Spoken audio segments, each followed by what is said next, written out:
Go. A box of mixed biscuits and a biscuit mixer. Sorry. I know. See, that's good. Here we go. It looks like a normal day, but teacher Mary McIntyre is having a very difficult time, personally and professionally, with the introduction of Bill 115. I was upset with some of the items that corresponded with this bill. I was worried about how it was going to affect my children and my students and me professionally. Can also do the same thing, right? So you could do everything in profile. So I just wanted to further research the bill and see how this would have an impact on myself personally and professionally. Hey, hey, ho, ho, 115 has got to go. Bill 115 effectively removes the rights of teachers and support staff to bargain their contracts locally. It also freezes wages for 2 years and cuts into benefits. Candace Rennick is the Regional Vice President of CUPE Ontario, representing education workers. It was hard to believe that something like that was actually happening in Ontario. Thought maybe we had misunderstood what was actually going on, and as we started to get deeper and deeper into the legislation, we realized that it was much more than just a wage freeze bill, that it was really about attacking the fundamental rights that people fought and died for. McIntyre was at that protest, showing her frustration as a teacher. On the other hand, she does sympathize with upset parents, as she has 2 small children of her own.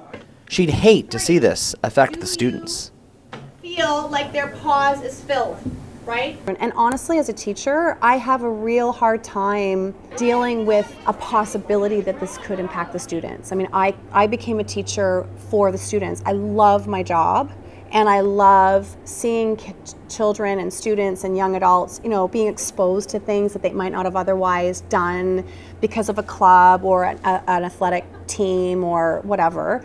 So that breaks my heart, but I just hope that they understand, that they see past that and see that we are advocating for them. So that's really important to me. Karen Ristock is also a teacher at Georgetown District High School. She is the mother of 2 children who have been affected by canceled extracurricular activities at other schools.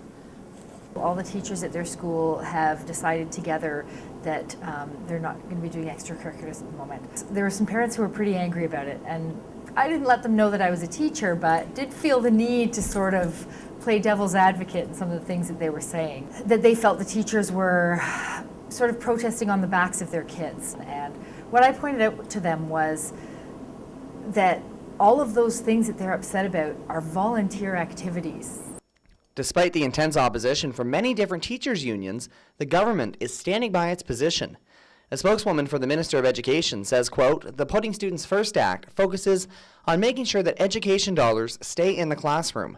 We had a choice to increase pay and benefits for teachers or to spend on other important investments like full-day kindergarten, small class sizes, and preserving 20,000 teaching and support staff positions." Many teachers are upset by the media's coverage of the protests to Bill 115. I think it's been rather skewed in the media to being all about wages, whereas it's much more about the fact that it's the bargaining rights, and I feel that it seems like an attack on unions to me. Tracy Newman is president of CUPE Local 5200. She represents the support staff workers. So my parents and grandparents fought hard, as other parents and grandparents in this province did, to get the rights that we have today, the right to freely negotiate a collective agreement. Why should we as workers not have the right that every Canadian does? That's what this bill does to me, is it violates my rights, which as a Canadian, I'm angry about. But what about those people who feel that this is just about teachers not wanting a wage freeze? Well, for me, I just think that they have been falsely educated, to be honest with you. So I don't actually blame their reaction, because this is what they see in the news and read in the papers. I feel like the population sees, oh, it's just about pay freezes, and it's just about this, and it's just about that. It's not about that at all, actually. McIntyre hopes that one day soon this bill will be a thing of the past. Well, I mean, obviously I'd like to see the bill gone. I want them to realize that we are in it for the children.